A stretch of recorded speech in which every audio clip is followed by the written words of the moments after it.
Last तक session conclude किया था हम लोगों ने इस बात से कि जो परमार्थ स्वरूप आत्मा है, जो स्वयं प्रकाश है, जो स्वयं साक्षी है, वो अविद्या के कारण उसको जन्म मरण रूप अनर्थ परंपरा प्राप्त हुई है। अविद्यावश। अविद्या क्या है? बहुत बार बता चुके हैं। मैं और मेरे का भाव। और ये आता कहाँ से है? ये भगवान की माया है। तो भगवान की माया ही अविद्या है। वही मैं और मेरे का भाव पैदा करती है। उसी कारण से जन्म मरण रूप परंपरा चलती रहती है।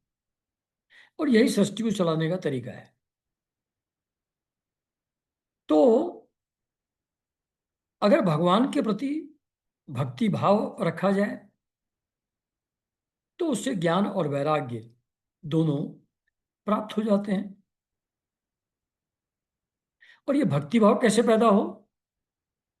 उसके लिए सीधी बात थी कि भगवान की कथाओं का पर आश्रित है ये। तो इसको जो प्रतिदिन सुनेगा, पढ़ेगा, तो उसके अंदर भक्ति भाव पैदा हो जाएगा। इन चीजों के प्रति एक्सपोजर हमको मिलता रहे, भगवान की कथाओं को पढ़ने का सुनने का मौका मिलता रहे। इसके लिए संत लोगों के साथ संपर्क में बने रहना, उनका सानिध्य प्राप्त करना, वो हेल्पफुल है। क्योंकि वहाँ हमेशा भगवान की ही बात होती है उनकी प्रेजेंस में। तो ये था लास्ट टाइम जहाँ कंक्लूड किया था, वो जगह। तो बहिष्मन को, यानी कि प्राचीन बरही को, नारद जी बता रहे हैं। क्योंकि प्राचीन बरही फंसे हुए थे कर्म कांड में। वो यज्ञ हवन के द्वारा ही अपना सब कुछ प्राप्त कर लेना चाहते थे। तो नारद जी उनको कहते हैं कि तुम इन कर्मों में परमार्थ बुद्धि मत करो, इससे परमात्मा प्राप्त नहीं होते। ये सुनने में प्रिय जान पड़ते हैं, जो इनके फल लिखे हुए हैं कि इनसे क्या क्या मिलेगा, वो बड़ा अट्रैक्टिव मालूम पड़ता है। लेकिन परमार्थ का तो ये कर्म कांड स्पर्श भी नहीं करते, दूर से टच भी नहीं करते हैं। ये लगता है जैसे भगवान से रिलेटेड है, परमार्थ रूप दिखाई पड़ता है कि जैसे परमार्थवत है ये। लेकिन परमार्थवत कर्म कांड है नहीं। और ये जो ऐसा दिखाई पड़ता है कि ये परमार्थ प्राप्ति का साधन है, इसका कारण अज्ञान है। जो मलिन बुद्धि हैं, डल अप माइंडेड हैं, ऐसे जो कर्मवादी हैं, यानी कि जो कर्म को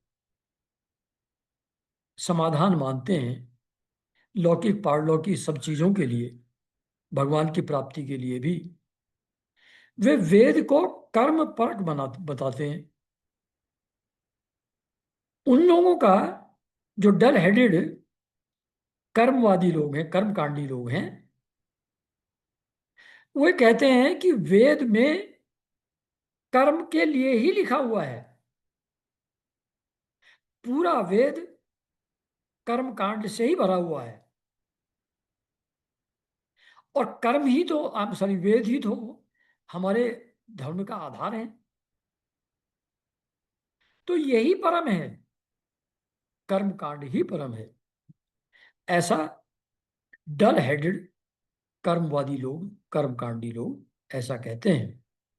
क्योंकि वो उसका मर्म नहीं जानते, फाइनल एस्पेक्ट, कर्मकांड के पीछे जो छुपा हुआ है उसको वो नहीं जानते। इसका कारण यही है कि वो आत्म तत्व को ही नहीं जानते, एक्सटर्नल चीजों में फंसे हुए हैं, प्रोसेसेस में फंसे हुए हैं। अपने आत्मा का कोई उनको ज्ञान नहीं है, कोई अनुभव नहीं है,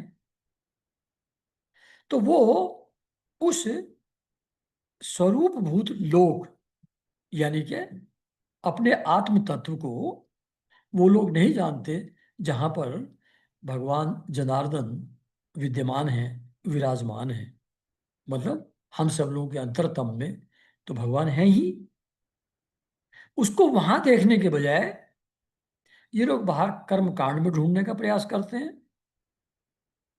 तो ये वास्तव में समझदार लोग नहीं हैं। तो ये तुमने, प्राचीन भरी को कह रहे हैं नारद जी, कि तुमने पूर्व की ओर अग्रभाग वाले कुशा, जो यज्ञ हवन किए जाते हैं उसमें पूर्व की तरफ कुशा का अग्रभाग किया जाता है, तुमने संपूर्ण भूमंडल को आच्छादित कर दिया उससे, और न जाने कितने पशुओं की बलि दी है इन यज्ञों को पूरा करने में।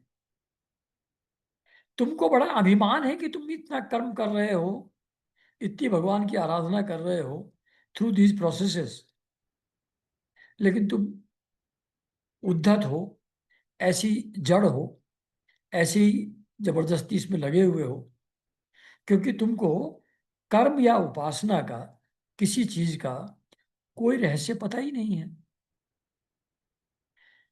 कर्म तो करते हो, कर्म का रहस्य क्या है ये तुमको पता नहीं है। तो वास्तव में कर्म किसको कहते हैं? नारद जी कह रहे हैं कर्म वही है जिससे भगवान को प्रसन्न किया जा सके।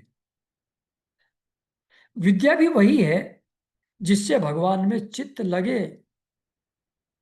भगवान में जिससे चित्त लगे वही विद्या है।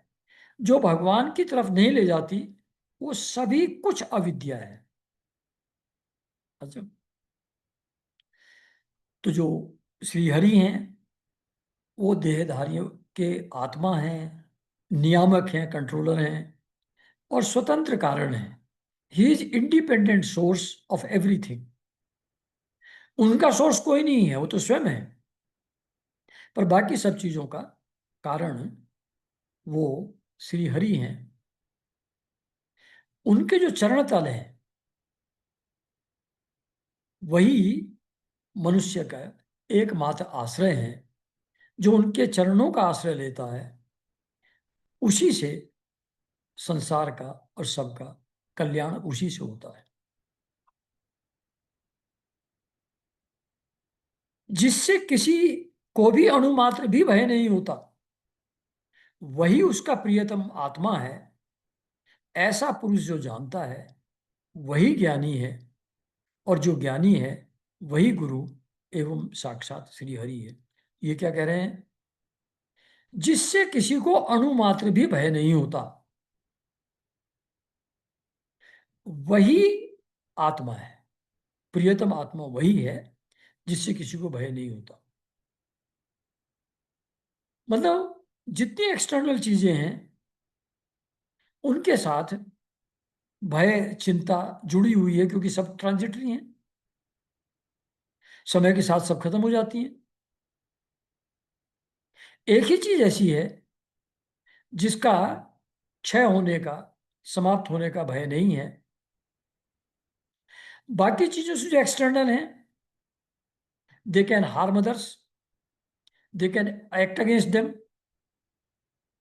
एक ही चीज है which doesn't act against anybody, और वो है वो कॉन्शसनेस, वो आत्मा, वो परम तत्व जो हम सब लोगों के अंदर है। तो जो ये जानता है कि जिससे किसी को भय नहीं होता, वही प्रियतम आत्मा है। दैट कॉन्शसनेस विद इन, जिससे न स्वयं को और न किसी दूसरे को किसी प्रकार का भयगत।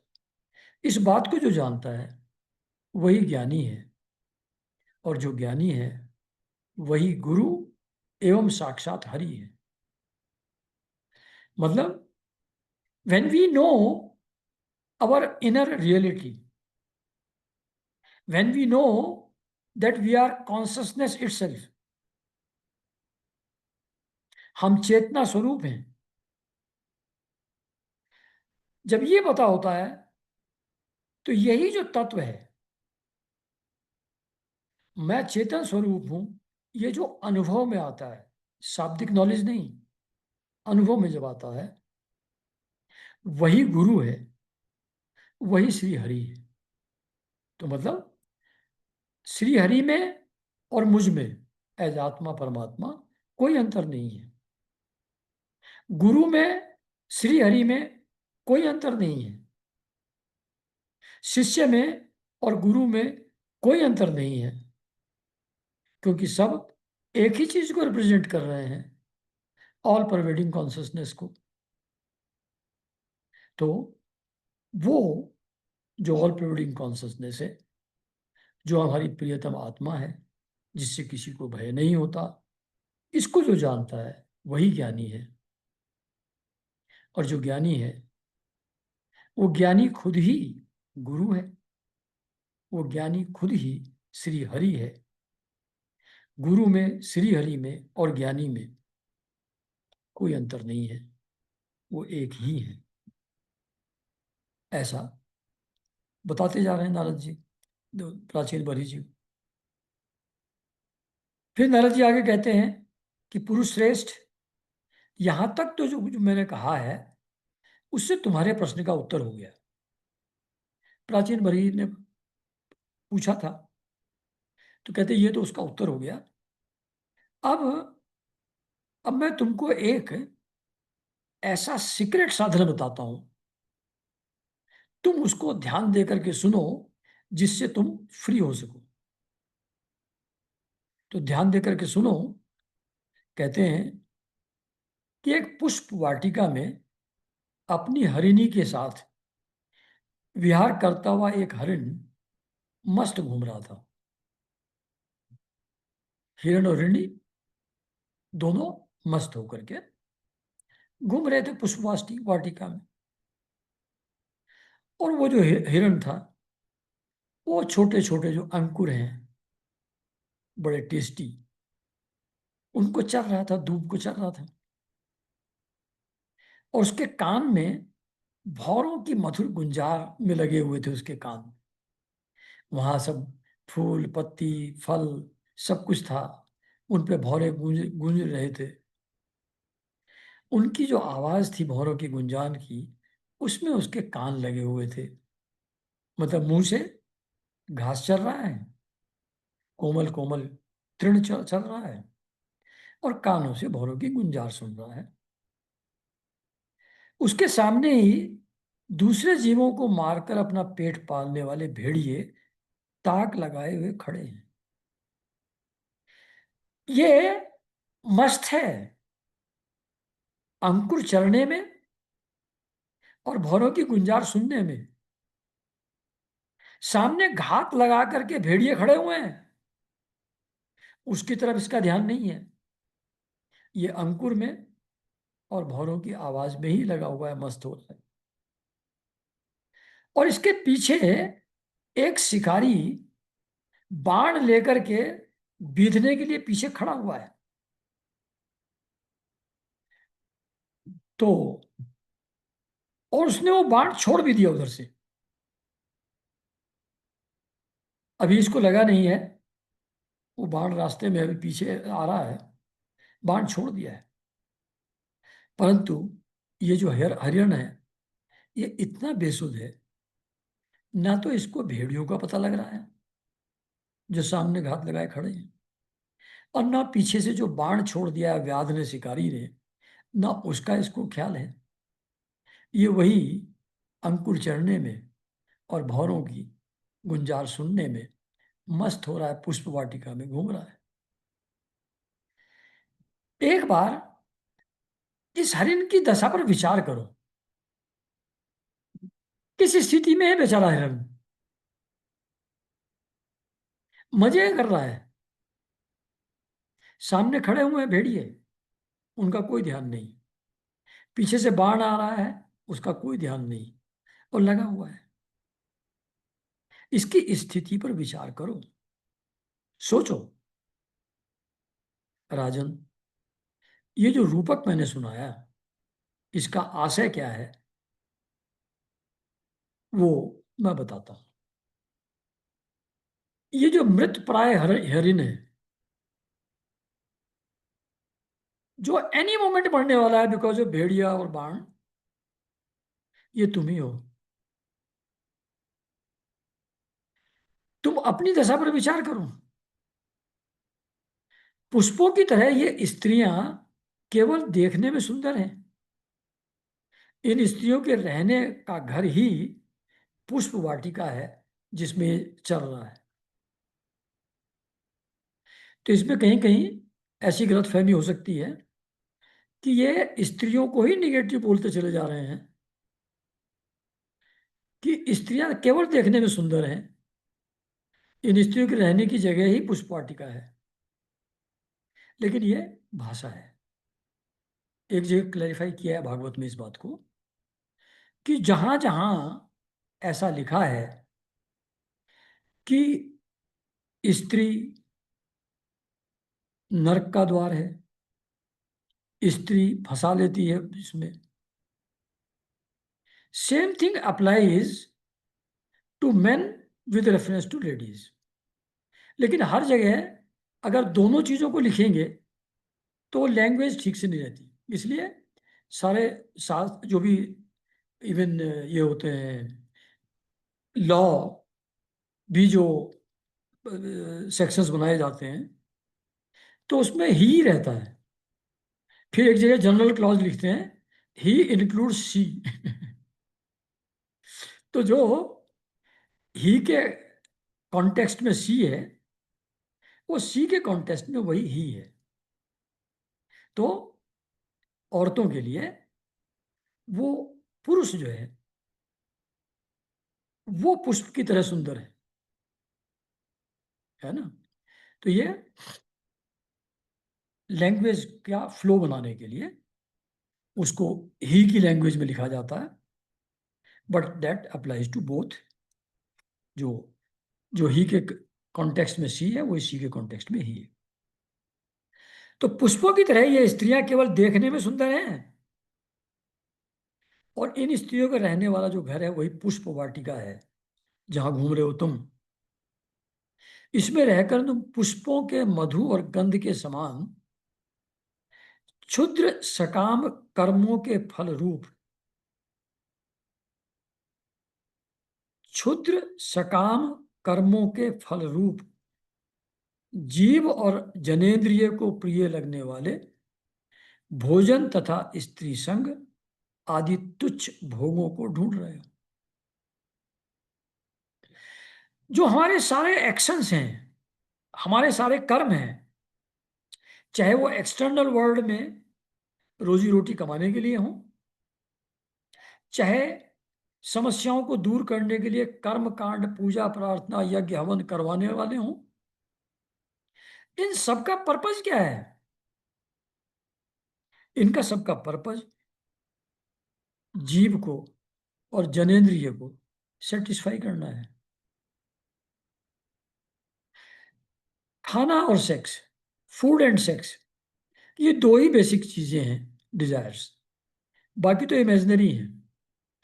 जो रियल इफेक्ट करती हैं शरीर को, वो दो ही हैं।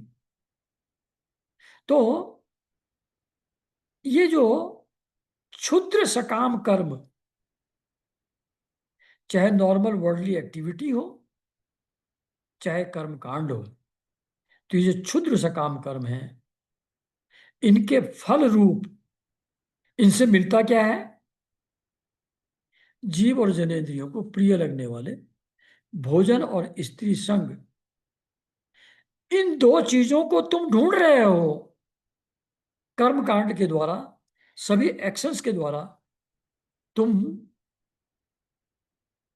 भोजन और स्त्री संग ही ढूंढ रहे हो। इनके माध्यम से स्त्रियों से घिरे रहते हो, और अपने मन को तुमने उन्हीं में फंसा रखा है।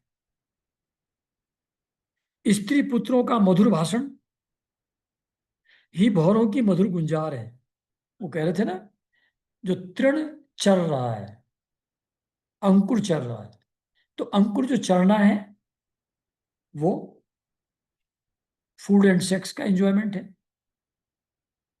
और जो भौरों की गुंजार वहां कहा गया था वो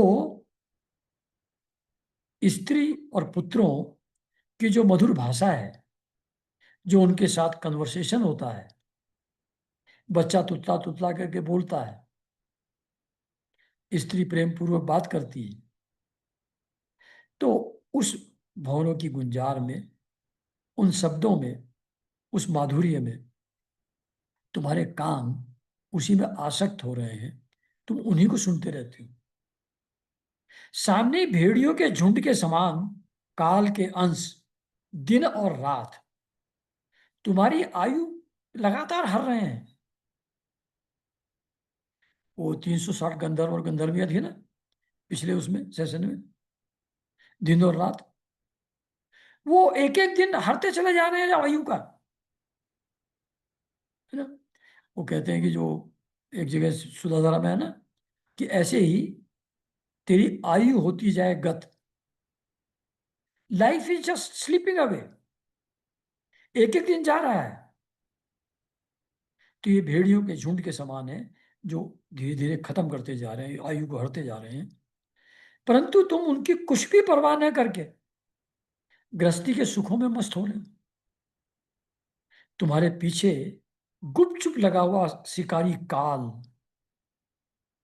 अपने छिपे हुए बाण से तुम्हारे हृदय को दूर से ही बींध डालना चाहता। काल जो है, any time this life, this body में ड्रॉप। इस प्रकार अपने को मृग की सी स्थिति में देखकर तुम अपने चित्त को हृदय के भीतर निरुद्ध करो,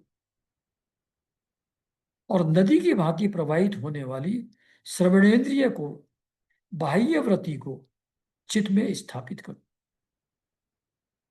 तो कहते हैं कि ये जो मन तुम्हारा लगा हुआ है भौरों की गुंजार में, यानी कि स्त्री पुत्रों के मधुर भाषण में, और ये जो श्रवणेन्द्रिय, सुनने की इंद्री जो हमारी है, ये लगातार एक्टिव है, लगातार कुछ ना कुछ सुन रही है, बाहर से इनपुट लेती जा रही है, ये नदी की तरह प्रवाहित हो रही है, ये कंटिन्यूअस फ्लो है। तो इस श्रवणेन्द्रिय की जो बाह्य वृत्ति है, यानी कि एक्सटर्नल साउंड को सुनने की जो इसकी नॉर्मल स्थिति है, उसको चित्त में स्थापित करो, यानी कि अंतर्मुखी करो। बाहर की चीजों को सुनने में ध्यान देने के बजाय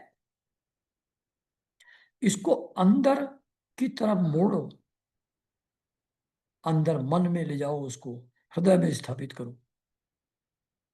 यानी कि वहां आप, एक तो नेचुरल नाद भी होता है, वो जब शुरू में सुनाई भी नहीं भी पड़ता है, तो अपने मन में ही जो भगवान का स्मरण करते हुए उसको सुनने में ध्यान दो, instead of listening external sounds.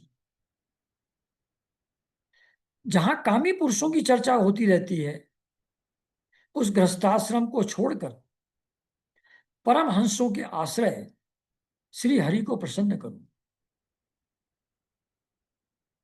तो अभी जो तुम्हारी स्थिति है, प्राचीन बलि को कह रहे हैं, तुम तो उसी चर्चा में पुत्र और स्त्री के मधुर भाषण में ही फंसे हुए हो, और उन लोगों के साथ तुम्हारी बातचीत होती है जो खुद ही काम वासना के पीछे दौड़ रहे हैं, जहां बात ही सेक्सुअल चीजों की होती है। इस गृहस्थाश्रम को छोड़ो और परमहंसों का जो आश्रय है श्री हरि, उनको प्रसन्न करो, और उनमें मन लगा करके क्रमशः सभी विषयों से विरत हो जाओ, सब चीजों को छोड़। तो ये जो कहा जा रहा है, ये प्राचीन बरही को कहा जा रहा है, जो सब भोग भोग चुका है, जो गृहस्थाश्रम की सभी चीजों को पूर्ण कर चुका है। अब next generation is ready to take over all the responsibilities, लेकिन फिर भी छोड़ नहीं रहा है, फिर भी कर्मकांड में फंसा हुआ है, फिर भी उसी में सकाम कर्म कर रहा है, फिर वही पुत्र स्त्री के चक्कर में अभी भी पड़ा हुआ है। सोच ही नहीं रहा है कि दिन गुजरते जा रहे हैं, जीवन चला जा रहा है, मृत्यु किसी समय भी आ सकती है। तो दिन चले जा रहे हैं, वो भेड़ियों का रूपक है, और किसी दिन मृत्यु आ सकती है, वो बाण जो छोड़ा हुआ है व्याध ने काल ने, उसका द्योतक है। तो तुम अब इनको छोड़ो, गृहस्थाश्रम को छोड़ो। अब 50 साल से ज्यादा के हो गए, वानप्रस्थ के लायक हो गए। अब इसको छोड़ करके श्री हरि को प्रसन्न करो और बाहरी विषयों से विरत हो जाओ, उनसे डिसोसिएट कर लो अपने आप को। तो राजा प्राचीन बरी ने कहा, मतलब अभी तक पूरी बात नारद जी ही करते जा रहे थे, प्राचीन बरी सुन रहे थे। अब Prachinbarhi responds to what Narad ji has told him. भगवान, आपने कृपा करके जो मुझे उपदेश दिया, उसे मैंने सुना और उस पर विशेष रूप से विचार भी किया। मुझे कर्म का उपदेश देने वाले इन आचार्यों को निश्चय ही इसका ज्ञान नहीं है। यदि ये इस विषय को जानते होते तो मुझे इसका उपदेश क्यों ना करते। मतलब कह रहे हैं कि ये जो विप्रगण है, जो ब्राह्मण हैं, जो कर्म कांड को बताने वाले हैं, ये जो आचार्य हैं, इन लोगों को इस चीज का कोई ज्ञान नहीं है जो आपने मुझको बताया। क्योंकि अगर इनको ये ज्ञान होता तो ये मुझको ये लोग क्यों ना बता दिए होते अभी तक। तो they are unaware of that. वो डल हेडेड जैसे पहले हैं, वैसे कर्म कांडी है। विप्रवर नारद जी को कह रहे हैं वो, मेरे उपाध्यायों ने आत्म तत्व के विषय में मेरे हृदय में जो महान संशय खड़ा कर दिया था। मैं ये सोचता था कि जो मेरे आचार्य मुझको कह रहे हैं, अलग अलग देवी देवताओं के को प्रसन्न करने के लिए जो यज्ञ हवन किए जाते हैं, पूजा प्रार्थना किए जाते हैं, वही अल्टीमेट चीज है, वही परमार्थ है। ऐसा मुझको ऐसा इन लोगों ने इंप्रेशन दिया। तो इसके कारण से मुझको काफी डाउट खड़ा हो गया था। यानी कि मुझको लगता था कि ठीक ही कह रहे होंगे, यही फाइनल चीज होगी। लेकिन उस संशय को, उस डाउट को कि यही अल्टीमेट चीज है कर्मकांड, आपने पूरी तरह काट दिया है। इस विषय में इंद्रियों की गति न होने के कारण मंत्र दृष्टा ऋषियों को भी मोह हो जाता है। मतलब इस विषय में इंद्रियों की गति न होने के कारण, मतलब जो हमारा स्वरूप है, जो चेतन तत्व है, जो हमारी रियलिटी है, वो सेंसेस से नहीं जानी जा सकती ना। उस कॉन्शियसनेस को आंख से देख नहीं सकते ना, कान से सुन नहीं सकते ना, हाथ से स्पर्श कर नहीं सकते ना। तो ये इस विषय में इंद्रियों की गति न होने के कारण सेंस परसेप्शंस के द्वारा इन सेंस परसेप्शन के पीछे जो चेतन तत्व है उसको नहीं जाना जा सकता। और लोग उसी से जानना चाहते हैं, मन बुद्धि और इंद्रियों के द्वारा ही जानने का उनको आदत है। इस कारण से जो मंत्र दृष्टा ऋषि भी हैं उनको भी कंफ्यूजन पैदा हो जाता है, वो भी फंस जाते हैं इस संदेह में कि कर्म कांड से प्राप्ति की जा सकती है। वेदवादियों का कथन जगह जगह सुना जाता है। वेद बहुत प्रिविलेंट थे पुराने जमाने में, सब लोग वेद पढ़ते थे, तो ये जगह जगह सुना जाता है। पुरुष इस लोक में जिसके द्वारा कर्म करता है। अच्छा, आप तो ये कह रहे हैं कि वेदवादियों का ऐसा कहना है कि पुरुष इस लोक में जिसके द्वारा कर्म करता है वो स्थिर स्वरूप तो यही छूट जाता है। ये जो फिजिकल बॉडी है ये तो यही छूट जाती है। अब परलोक में कर्मों के बने हुए दूसरे देह से उनका फल भोगता है। कर्मों से बनी हुई दूसरी देह से फल भोगेगा उन कर्मों का, ऐसा वो लोग कहते हैं।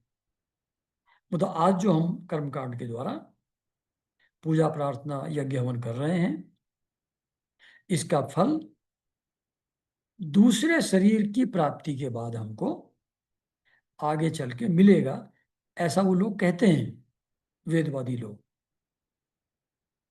किंतु यह बात कैसे हो सकती है? क्योंकि शरीर तो ये नष्ट हो गया और जो कर्म यहां किए जाते हैं कर्म तो दूसरे क्षण ही अदृश्य हो जाते हैं। यानी कि जो भी यज्ञ हवन किया, यज्ञ हवन तो थोड़ी देर में खत्म हो गया ना, तो कर्म भी यहीं खत्म हो गया, शरीर भी यहीं खत्म हो गया। तो फिर परलोक में फल देने के लिए वो कर्म द्वारा प्रकट कैसे हो सकते हैं? कर्म तो यहीं समाप्त हो जाता है। यज्ञ हवन किया, पशु की बलि दी, वो तो यहीं समाप्त हो गई। ये दूसरे शरीर में मुझको दोबारा कैसे मिल सकती है, ये बात तो गलत लगती है, ऐसा प्राचीन बलि कह रहे हैं। तो नारद जी ने कहा कि नहीं नहीं बेटा, ऐसी बात नहीं है, तुम जरा कंफ्यूज्ड हो, तुमको ठीक से समझाते हैं। तो कहते हैं राजन, स्थूल शरीर जो है, जो हमारा फिजिकल बॉडी, ये लिंग शरीर के अधीन है, यानी कि सटल बॉडी के अधीन है। इसके अंदर सटल बॉडी है, सटल बॉडी से फुल्ली कंट्रोल होती है ये स्थूल शरीर, जो हमारी फिजिकल बॉडी है, that is fully controlled by सूक्ष्म शरीर, लिंग शरीर, सटल बॉडी। तो वो जो सूक्ष्म शरीर है, कर्मों का उत्तरदायित्व उसी का है, क्योंकि फिजिकल बॉडी से कर्म होते जरूर हैं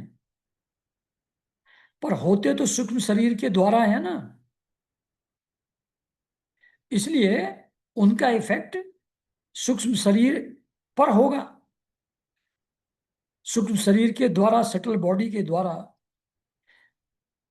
एक्सटर्नल बॉडी स्थूल शरीर तो निमित्त मात्र है, वो तो इंस्ट्रूमेंट है, पर रियल जो कर रहा है वो तो सूक्ष्म शरीर है। जिस मन प्रधान लिंग शरीर की सहायता से मनुष्य कर्म करता है, मन बुद्धि चित्त अहंकार और ज्ञानेंद्रियों के द्वारा जो आदमी कर्म करता है वो मरने के बाद तो साथ ही रहता है। वो लिंग शरीर तो इस बॉडी से निकल करके बाहर चला जाता है, तो वो तो साथ ही रहता है ना, वो पीछे कहाँ छूटता है?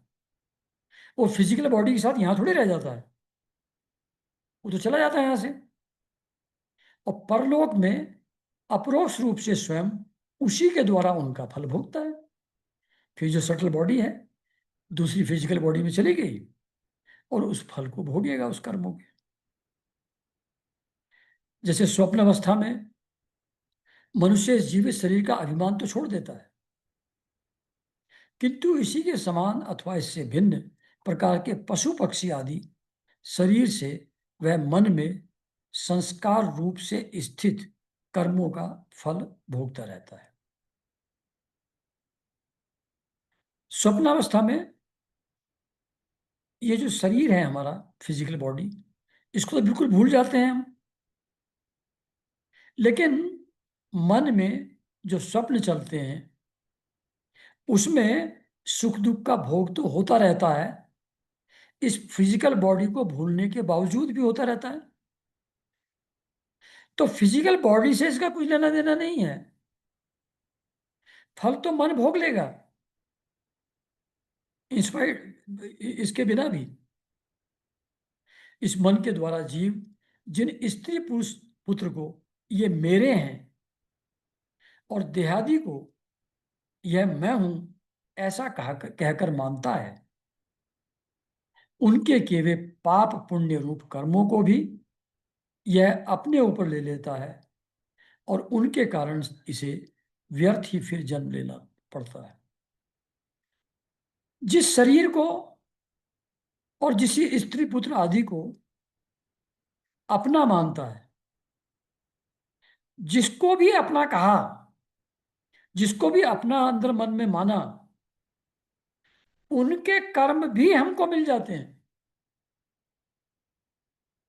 जो हमारे फैमिली मेंबर्स कर्म करेंगे, जिनके साथ हमारा क्लोज एसोसिएशन है, वो कर्म भी हमारे ऊपर आ जाते हैं और उसके कारण से फिर हमको व्यर्थ जन्म लेना पड़ता है। तो जिस प्रकार ज्ञानेंद्रिय और कर्मेंद्रिय दोनों की चेष्टाओं से उनका प्रेरक चित्त का अनुमान किया जाता है, उसी प्रकार चित्त की भिन्न भिन्न प्रकार की वृत्तियों से पूर्व जन्म के कर्मों का भी अनुमान होता है। ये क्या कह रहे हैं कि ज्ञानेंद्रिय और कर्मेंद्रिय ये दोनों की चेष्टा होती है, यानी कि दोनों एक्टिव हैं। हाथ से भी काम हो रहा है, पैर से भी काम हो रहा है, जीभ से भी काम हो रहा है, देखने का कार्यक्रम भी चालू है, सुनने का भी चालू है। यानी कि ज्ञानेंद्रियां और कर्मेंद्रियां दोनों एक्टिव हैं। ये एक्टिव कैसे हैं? इसके पीछे कोई इनको एक्टिवेट करने वाला तत्व होना चाहिए ना। तो इनको एक्टिव देख करके ये समझ में आता है कि इसके पीछे चित्त, एक कॉन्शसनेस इसके पीछे अवश्य है, otherwise how do they function. तो जैसे ज्ञानेंद्रिय और कर्मेंद्रियों की चेष्टाओं से उनके प्रेरक चित्त का अनुमान किया जाता है। When they are active, consciousness पीछे होगी ऐसा अनुमान है, अनुभव नहीं है। उसी प्रकार चित्त की भिन्न भिन्न प्रकार की वृत्तियों से पूर्व जन्म के कर्मों का भी अनुमान होता है। तो चित्त में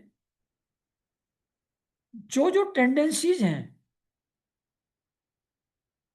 जो जो करने की प्रवृत्तियां हैं, उनसे पूर्व जन्म में ये क्या था, क्या किया था, उसका भी अनुमान होता है। मतलब देखो ये समझ में डिफिकल्ट है थोड़ा। चित्त की भिन्न भिन्न प्रकार की वृत्तियों से पूर्व जन्म के कर्मों का भी अनुमान होता है। कोई बच्चा है, बचपन से ही बहुत पजेसिव है। कोई बच्चा पैदा होते ही, जन्म से ही बहुत शॉर्ट टेम्पर्ड है। कोई बच्चा बचपन से ही भगवान की बात करता है। तो ये जो वृत्तियां अलग अलग हैं, ये अलग अलग क्यों हैं? सबकी एक जैसी क्यों नहीं है? ऑब्वियसली इन लोगों के जो पूर्व जन्मों के कर्म हैं उसके कारण से इनकी वृत्तियां अलग अलग हैं। तो जैसे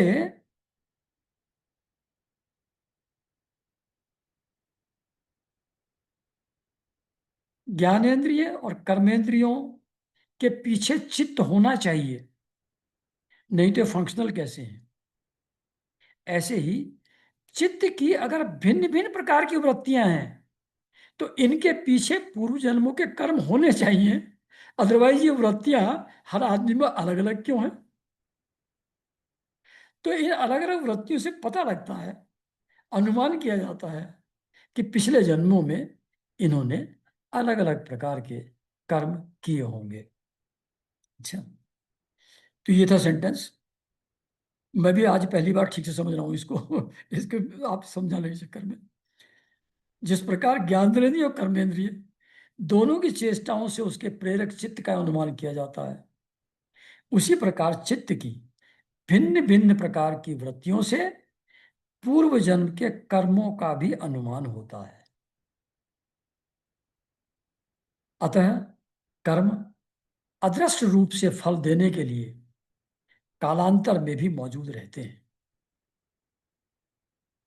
कभी कभी देखा जाता है कि जिस वस्तु का इस शरीर से कभी अनुभव नहीं किया, जिसे न कभी देखा न सुना ही, उसका स्वप्न में वह जैसी है वैसा ही अनुभव हो जाता है। तो ये कैसे होता है? जैसे कुछ लोगों को मंदिर दिखाई पड़ा सपने में, ऐसा मंदिर जहां वो आदमी गया ही नहीं कभी। किसी को ध्यान में या स्वप्न में कोई ऐसे गुरु दिखाई पड़े जिनका कभी ना नाम सुना था, ना उनका फोटो देखा था, और फर्दर डिटेल्स जानने का सवाल ही नहीं पैदा होता जब नाम भी नहीं सुना है, फोटो भी नहीं देखा है।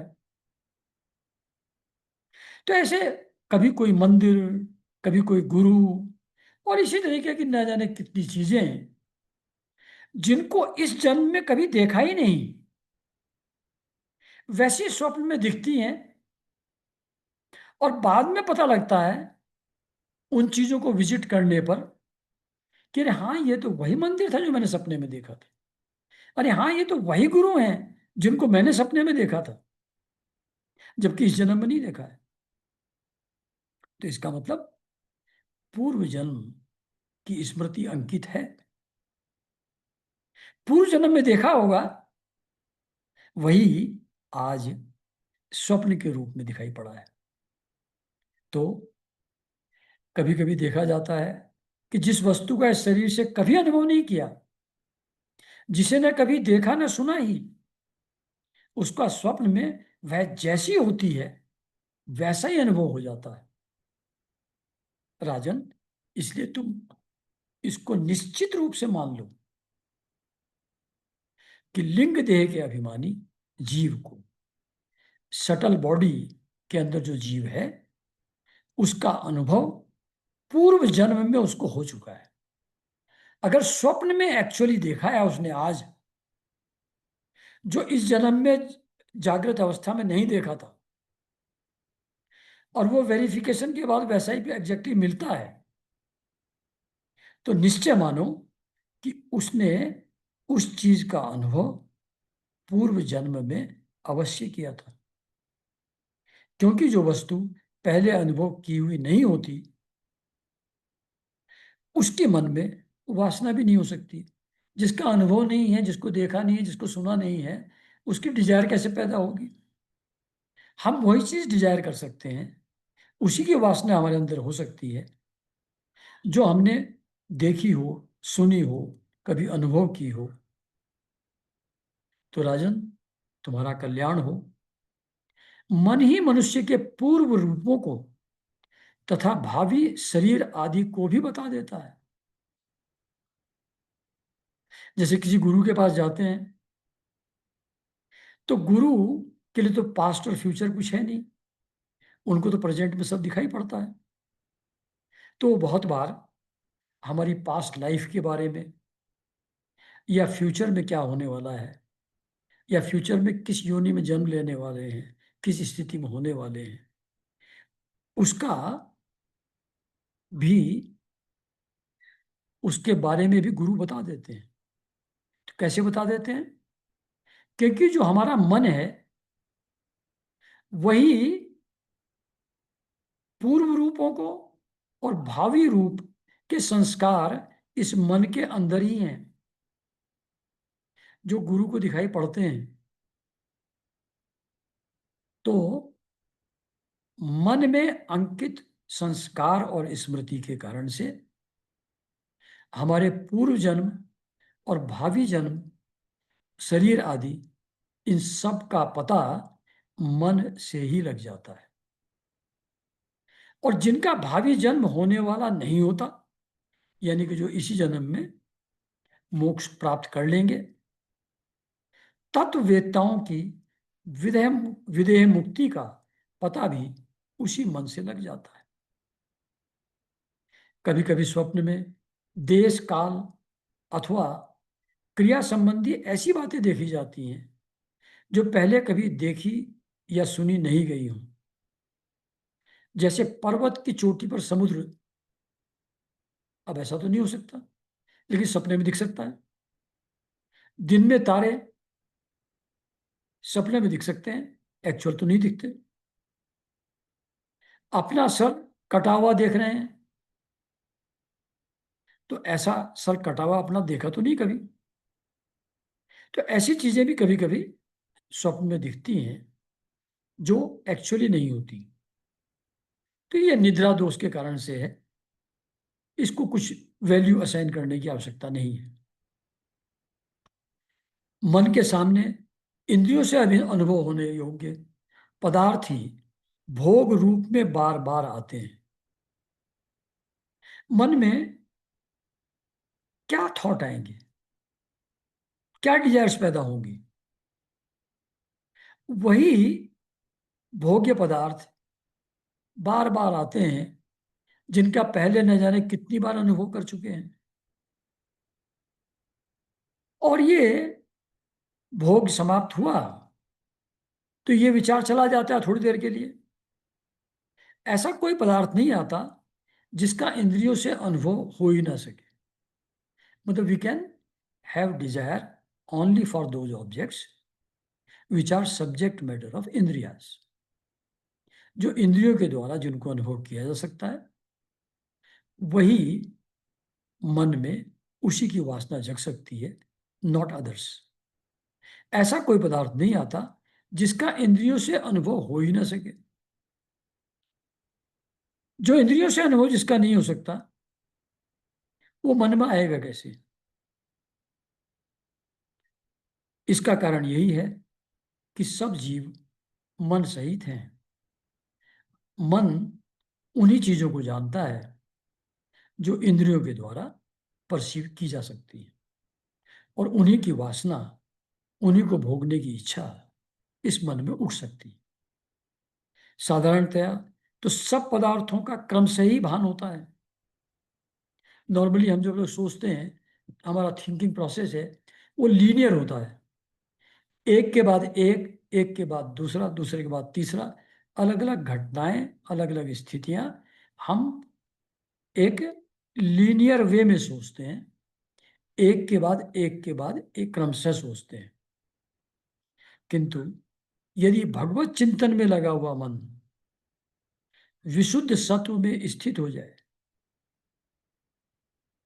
अगर मन भगवान में लगा हुआ है, भगवान में लगने के कारण से वो विशुद्ध हो गया, सात्विक गुण में स्थित हो गया, तब भगवान का संसर्ग होने के कारण इन दैट स्टेट, जो मन की वो शांत अवस्था है, उसमें उसका कांटेक्ट, लिंक भगवान से हो जाता है। जब भगवान से कांटेक्ट हो जाता है मन का शांत अवस्था में, एक साथ समस्त विश्व का भी भान हो सकता है। At a time you can know everything in this existence. शांत अवस्था में सब कुछ का ज्ञान एक साथ हो सकता है। नॉर्मल हमारे माइंड में लीनियर एक के बाद एक होता है, लेकिन ज्ञानी को एक समय में ही हर चीज का क्षणिक, उस मोमेंट में, इन वन मोमेंट एग्जिस्टेंस में जो जो है वो सब उसमें पता है। इसको हम विजुलाइज नहीं कर सकते, क्योंकि हम लोगों का जो थिंकिंग प्रोसेस है वो स्टेप बाय स्टेप वाला ही है। सब चीजें एक साथ जानने का अनुभव हमारा नहीं है। लेकिन जो गुरु लोग हैं उनको समस्त विश्व का भान एक मोमेंट में, मन की शांत अवस्था में, जब वो सतगुण में स्थित हो जाता तो उसमें इसी मोमेंट में पूरे विश्व का भान उनको हो जाता है। जैसे राहु दृष्टि का विषय न होने पर भी प्रकाशात्मक चंद्रमा के संसर्ग से दिखने लगता है। मतलब चंद्र ग्रहण होता है, थोड़ी छाया पड़ी हुई है चंद्र के ऊपर, तो राहु ने ग्रस लिया ऐसा माना जाता है शास्त्रों में। अब तो हम लोग उस बात को डाउट करते हैं, क्योंकि सूरज और चांद के बीच में धरती आती है तब वो छुपता है। लेकिन शास्त्रों में यही है कि राहु का पता लगता है चंद्रमा के क्षय से, जबकि राहु को अदरवाइज देख नहीं सकते, लेकिन चंद्रमा के संसर्ग से पता लगता है। राजन, जब तक गुणों का परिणाम एवं बुद्धि मन इंद्रिय और शब्दादि विषयों का संघात यह अनादि लिंग देह बना हुआ है, तब तक जीव के अंदर स्थूल देह के प्रति मैं और मेरे का भाव रहेगा। इसका अभाव नहीं हो सकता।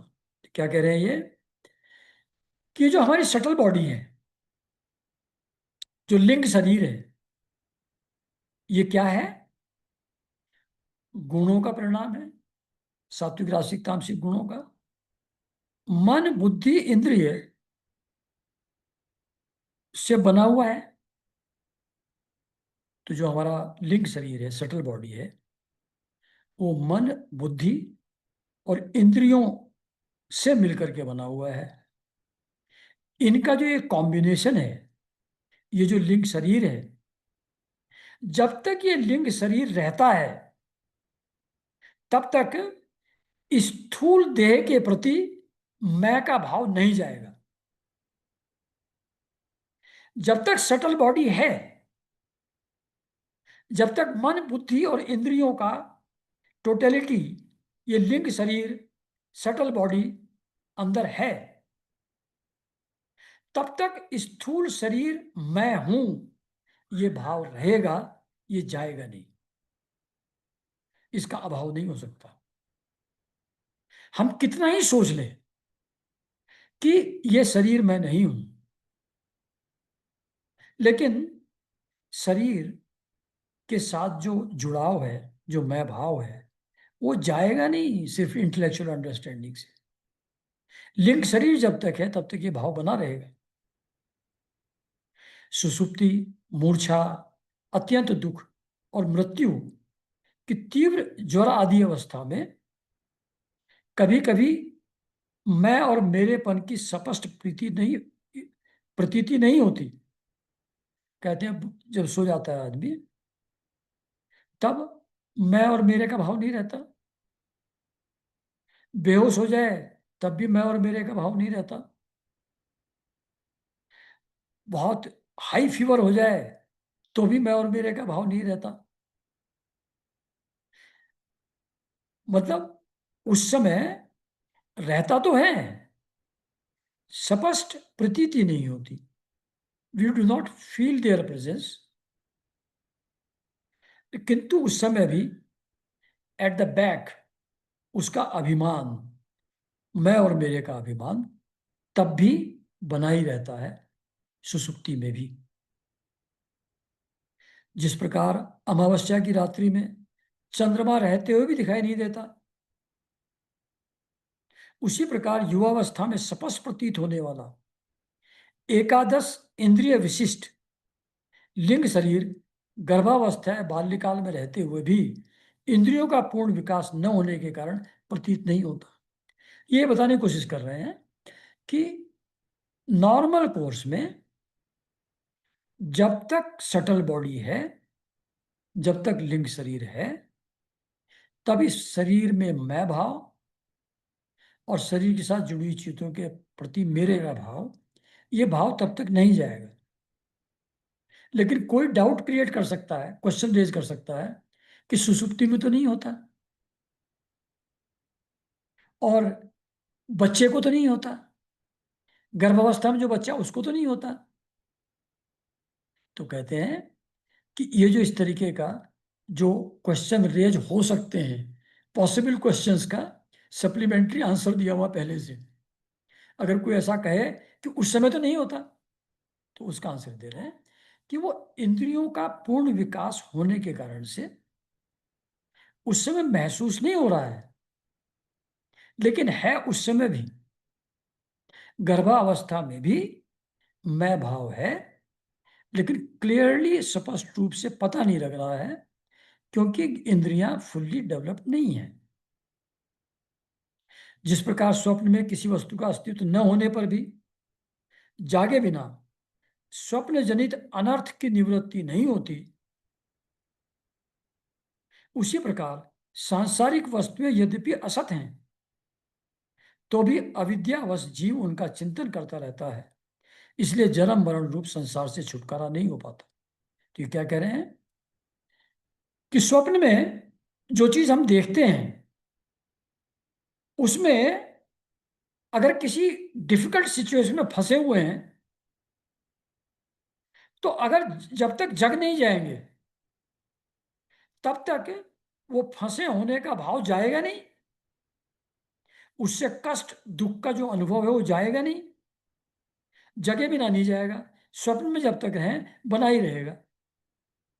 इसी तरीके से सो कॉल्ड जागृत अवस्था जो है, जिसमें हम संसार के विषयों को और वस्तुओं को देखते हैं, ये भी जब तक इस अविद्या से, जो स्वप्न के समान है, वो अविद्या क्या है, मैं और मेरे का भाव, इस एक्सटर्नल वर्ल्ड में जो चीजें दिखती हैं उनके प्रति ये भाव भी तब तक नहीं जाएगा जब तक इस अविद्या से मुक्त नहीं हो जाएंगे, जब तक इस इग्नोरेंस से मुक्त नहीं हो जाएंगे, तब तक भगवान की माया के परे जब तक नहीं चले जाएंगे, तब तक नहीं होगा। एक सेकंड अवेकनिंग जब तक नहीं होगी, तुरीय अवस्था जब तक प्राप्त नहीं होगी, तब तक ये रियल ही लगते रहेंगे, ये शरीर भी रियल लगता रहेगा, शरीर से जुड़ी हुई चीजें भी मेरी हैं ये लगता ही रहेगा। लिंग शरीर जब तक है, तब तक इस मैं और मेरे के भाव से छूटने का उपाय नहीं है। अच्छा, इसी प्रकार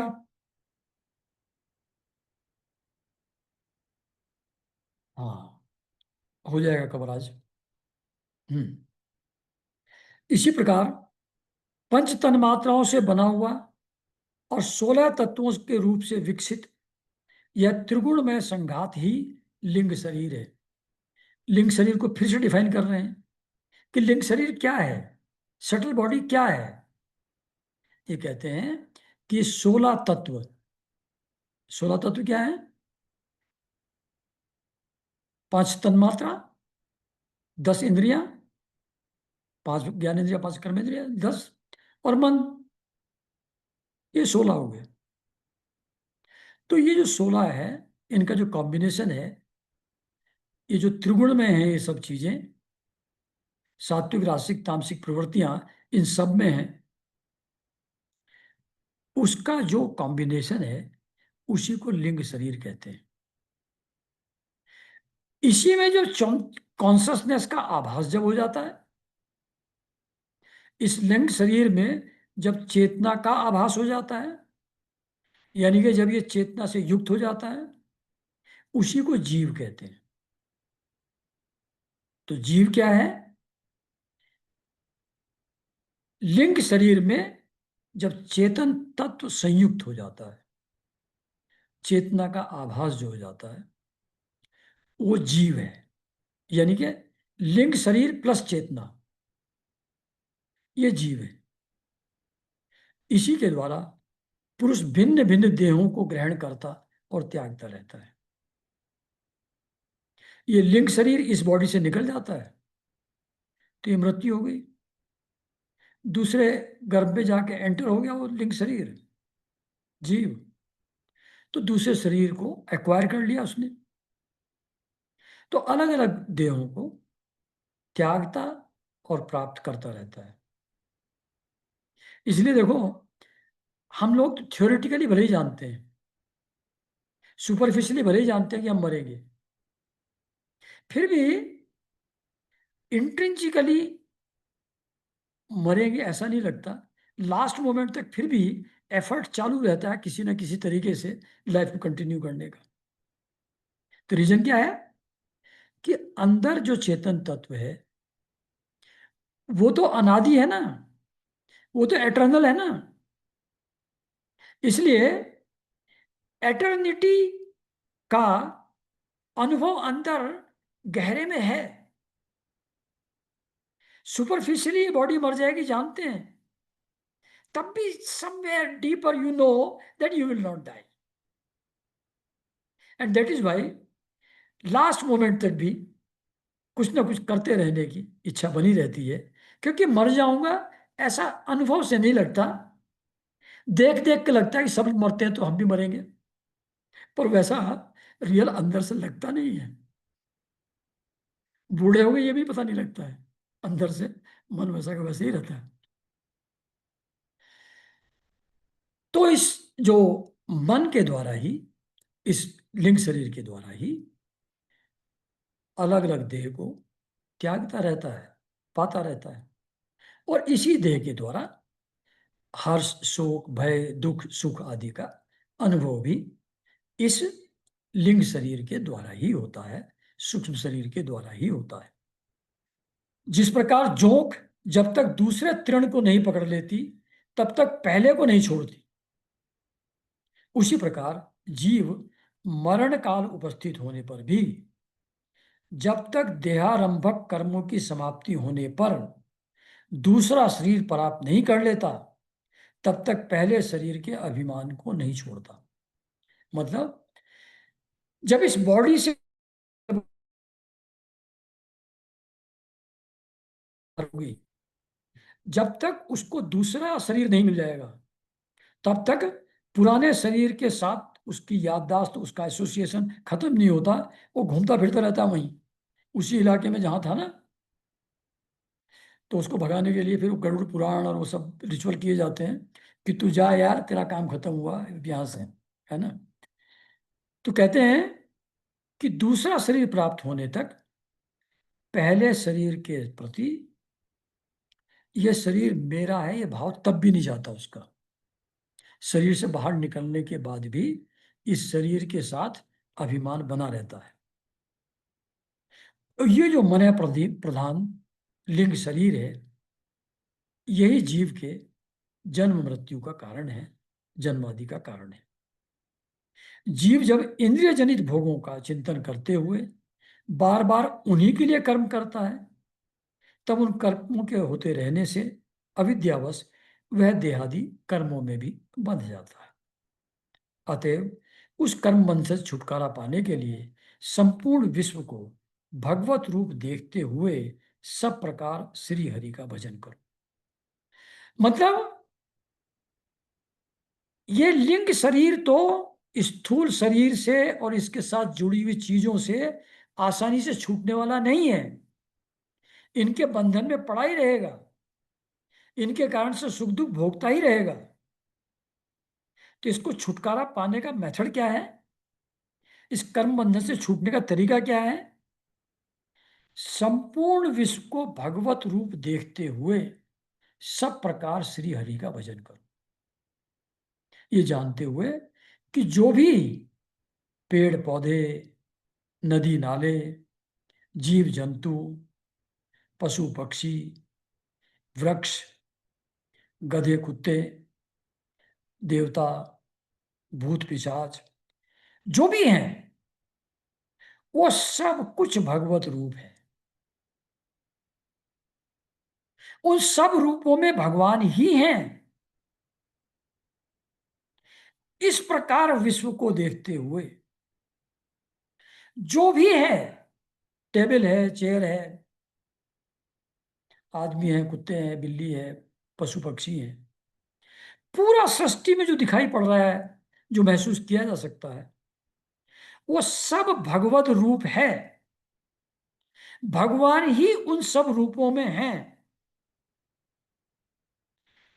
इस प्रकार इस दुनिया को देखते हुए श्री हरि का भजन करो,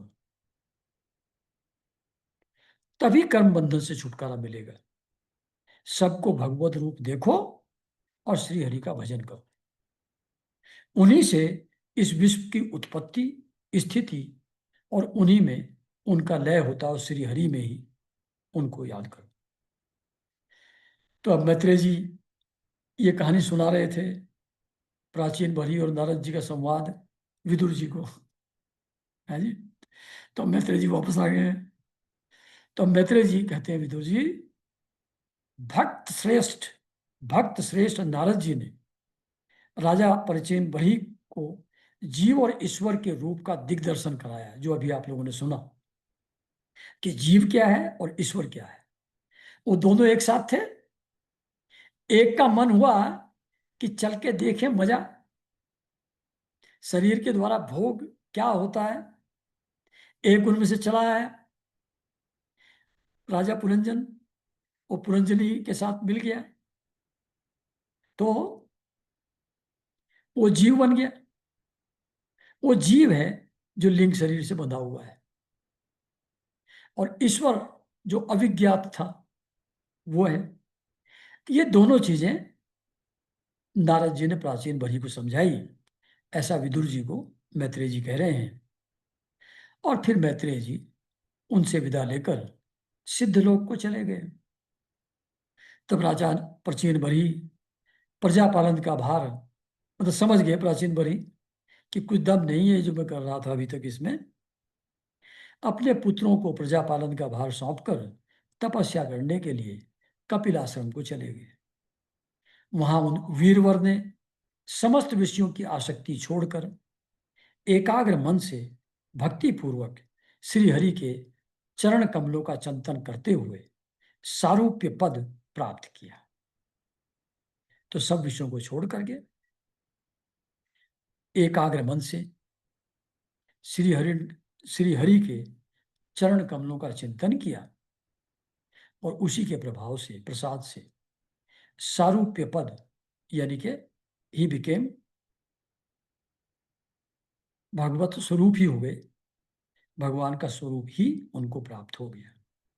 निष्पाप विदुर जी देवर्षि नारद से कहे हुए, परोक्ष रूप से कहे हुए, इनडायरेक्ट वे में जो कहानी सुनाई थी, इस आत्मज्ञान को जो पुरुष सुनेगा या सुनाएगा, वह शीघ्र ही लिंग देह के बंधन से छूट जाएगा। इसके कारण से जो सुख दुख भोग रहा है, इनसे छूट जाएगा। देवर्षि नारद के मुख से निकला हुआ यह आत्मज्ञान भगवान मुकुंद के यश से संबद्ध होने के कारण त्रिलोकी को पवित्र करने वाला है, अंतःकरण का शोधक है। अंतःकरण से जो वासनाएं हैं उनको सबको क्लियर करके उसका शोधन कर देता है। परमात्म पद को प्रकाशित करने वाला है। जो आपका रियल बीइंग है, कॉन्शसनेस है, वो प्रकट हो जाए, अनुभव में आ जाए, वो सब इससे संभव है। जो पुरुष इसकी कथा सुनेगा वह समस्त बंधनों से मुक्त हो जाएगा, और फिर उसे इस संसार चक्र में नहीं भटकना पड़ेगा। विदुर जी, गृहस्थाश्रमी पुरंजन के रूपक के परोक्ष रूप में कहा गया यह अद्भुत आत्मज्ञान मैंने गुरु जी की कृपा से प्राप्त किया था। मैत्रेय जी कह रहे हैं कि मैंने अपने गुरु से सुना था ये। इसका तात्पर्य समझ लेने से बुद्धि युक्त जीव का देहाभिमान निवृत्त हो जाता है। इसको अगर समझ गया अच्छी तरह तो देहाभिमान से फ्री हो जाएगा, और परलोक में जीव किस प्रकार कर्मों का फल भोगता है, ये डाउट भी उसका क्लियर हो जाएगा अगर इसको ठीक से समझ लेगा तो। यहाँ पर ये चैप्टर समाप्त होता है। फिर अगले संडे फिर आप लोगों से मिलेंगे, फिर आगे बात करेंगे। नमस्कार।